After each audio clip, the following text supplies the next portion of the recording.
자, 이재명 대표가 이번에 그 대장동 건으로 두 번째 검찰 소환을 받은 날, 이재명 대표가 검찰청사에 들어갈 때 조사를 마치고 나올 때의 모습이 준비되어 있습니다. 영상으로 잠깐 확인해 보시죠.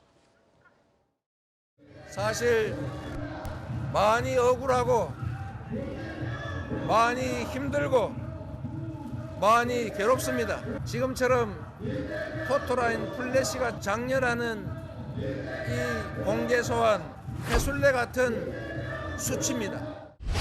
제가 낸 진술서의 단어의 의미나 또 문장의 해석 이런 걸로 절반의 시간을 보냈고 왜 다시 불렀나 의심이 될 정도였습니다.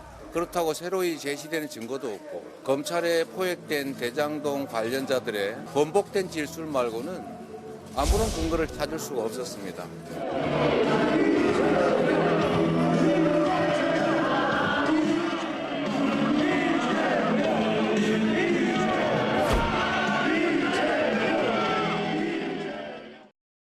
네, 이 대표 검찰청사 조사를 마치고 나와서는 단상에 올라서 지지자들을 향해서 엄지척을 올렸습니다.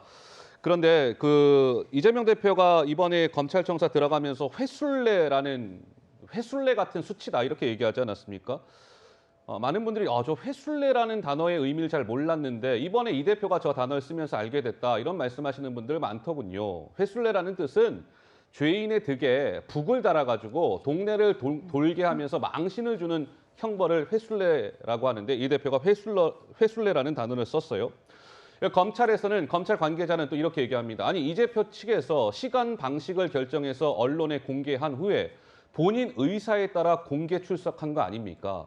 공개 출석하는 걸 수치라고 한다면 이 대표가 사전에 비공개 요청을 했으면 될 일 아니겠습니까?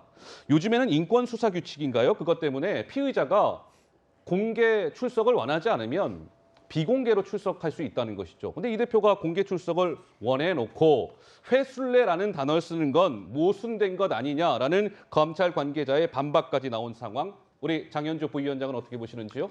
일단 말씀 주신 것처럼 법무부 내부에 훈령이 있습니다. 그래서 이제 사건 관계자나 피해자가 검찰에 출석할 때 노출되는 것을 원하지 않을 때는 비공개로 요청할 때 그러면 뭐 지하 주차장을 통해서 들어간다든지 해서 포토라인에 서지 않게 했을 수 있는 방안이 있는 것은 사실입니다. 그러나 중요한 것은 만약에 야당 대표가 비공개 소환을 요청을 해서 지하 주차장으로 들어가서 수사를 받게 되었다라고 한다면 또다시 정부 여당에서는 마찬가지 비판이 있었을 것입니다. 왜 숨느냐? 정정당당하게 정면승부한다고 해놓고서 또 지하 주차장으로 숨어 들어가는 것조차도 야당 대표이기 때문에 누리는 특혜 아니냐라는 비판이 계속해서 끊임없이 있었을 것이거든요. 결국 중요한 것은 지금 야당 대표에 대해서 어떻게 보면 검찰이 소환을 요청하고 그리고 소환에 응하고 있는 이 사체 자체가 어떻게 보면 헌정사상 좀 유례 없는 일이긴 합니다. 그런 지점에서 여러 가지 이야기들이 나오고 있는 것인데 사실 검찰과 야당 대표 간의 어떤 이런 수사 과정을 놓고 그리고 출석을 뭐 비공개로 하느냐 공개로 하느냐 이런 것만을 놓고서도 굉장히 신경전이 오고 가는 것 자체가 사실은 좀 이례적이다라고 봐야 될 것 같고요. 예. 본질적인 것은 이 조사를 통해 어떤 내용이 조사가 되었고 그리고 이재명 대표를 향한 어떤 혐의를 입증할 만한 객관적인 증거를 검찰이 얼만큼 제시했는지 이런 부분이 훨씬 본질적이기 때문에요. 뭐 조사 과정에서 있었던 검찰 간의 신경전 이야기들은 정치적인 논쟁에 불과하다는 생각이 듭니다.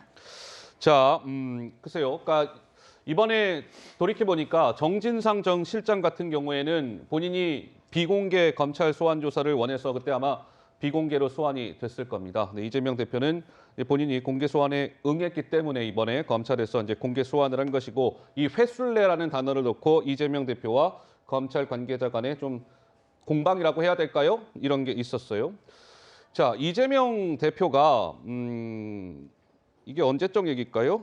자, 보시죠. 지난해 2월에요. 지난해 2월에 그러니까 대선 전이었겠군요. 대선 직전이었겠네요. 대선이 3월 9일이었으니까. 지난해 2월에 이재명 대표가 이런 얘기를 한 바가 있었습니다. 한번 들어보시죠. 성남시 공무원들 부정부패하고 전국에 유명했지 않습니까? 시장은 전원 예외 없이 다 감옥 가고 제가 유일하게 감옥 안 간 시장입니다.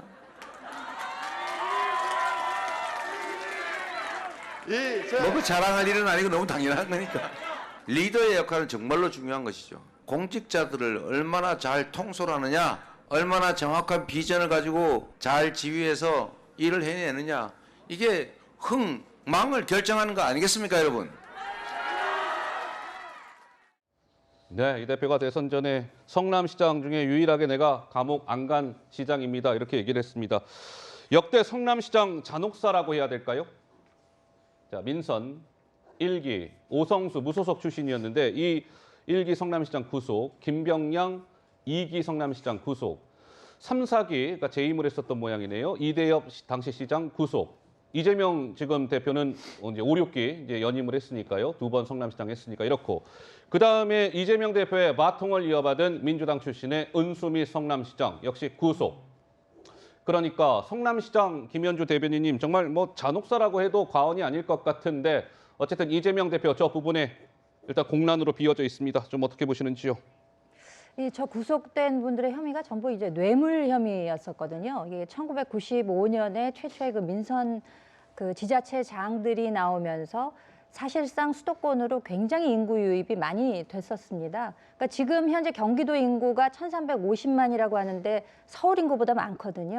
예. 그러니까 인구가 급증하면서 그에 대한 건설 수요들이 있었고 이것을 인허가권을 가지고 있었던 지자체장들이 그것을 제대로 활용했느냐 아니면 민간과 결탁해서 특정인의 이익을 몰아줬느냐 혹은 그 부패 혐의를 본인이 갖느냐에 따라서 이것이 점점 뇌물 혐의가 짙어지면서 이전 시장들이 이제 전부 구속이 됐다는 됐어요. 것이거든요. 예. 바로 직전 은수미 시장도 이제 구속이 됐었고 본인만 아니라고 이제 이야기를 소리 높여 하셨는데 길고 짧은 거는 대봐야 알겠습니다만 지금 현재 무수히 많은 혐의들이 있고 또 실제로 성남과 경기도에서 일어났던 일들을 국민들이 전부 이제 목도하고 계시기 때문에 이 그 수사와 재판에 대해서 지금 많은 분들이 관심을 가지고 계시는 거 아니겠습니까? 예. 조금 더 지켜봐야 그 단원이 어떻게 결론이 날지 알 수 있을 것 같습니다. 알겠습니다. 이재명 대표 뭐 여러 가지 지금 검찰 조사도 받고 있고 뭐 선거법 위반, 허위사실 유포에 따른 허위사실 유포 그 부분은 이제 3월에 이제 본재판도 진행이 되는데 뭐 여러 가지 사법 리스크에 대한 진행 상황은 어떠한 것도 예단할 수 없을 것 같습니다. 좀 신중하면서도 차분하게 지켜보면서 이재명 대표가 윤미향 의원이 이제 그 판결이 나왔습니다. 1심 선고 그래픽 좀 한번 보시죠. 일본군 위안부 피해자들을 위한 후원금을 횡령한 혐의로 재판에 넘겨졌던 윤미향 의원이 지난 10일 1심에서 벌금형을 선고받았습니다.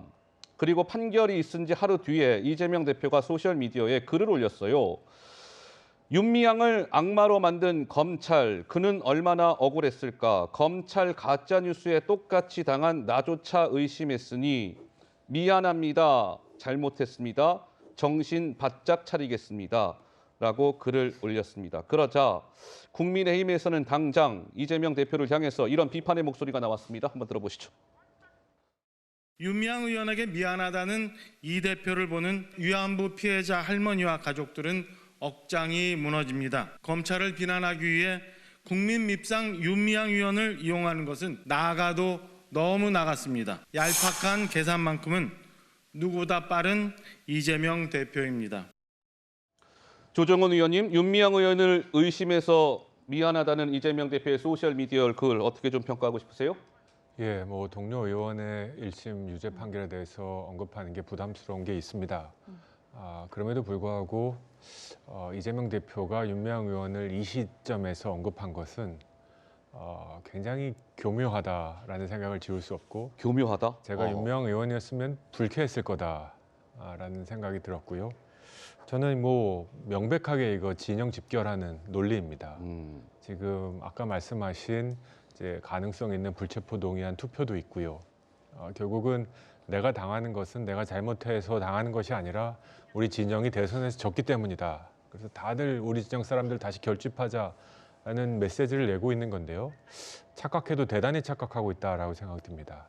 우리 국민들 침묵하는 다수는 지난 대선 결과를 받아들여야 되고 거기서 반성하고 혁신하고 개혁하는 민주당을 기대하는 것이지 당선된 대통령을 독재 정부라고 비난하고 대선을 부인하는 그리고 횡령이라고 1심에서조차 지금 벌금형을 받았지 않습니까? 예, 벌금형 받았죠. 벌금형 받았으면 이게 잘못이 있다고 인정되는 건데 비록 몇 가지가 무죄 판결을 받았지만 이거를 갖고 미안하다라고 했다는 것 자체가 정치인들이 사법제도 위에 있다는 그런 인식을 주기에 너무 농후하다.